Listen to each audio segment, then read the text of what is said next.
யோசிக்க மாமன் தந்த சங்கதியெல்லாம் மனசில வச்சிக்க கண்ணாளனே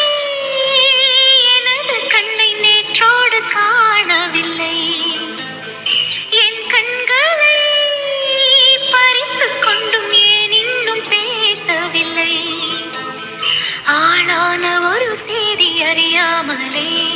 அலைபாயும் சிறு பேதை நானோ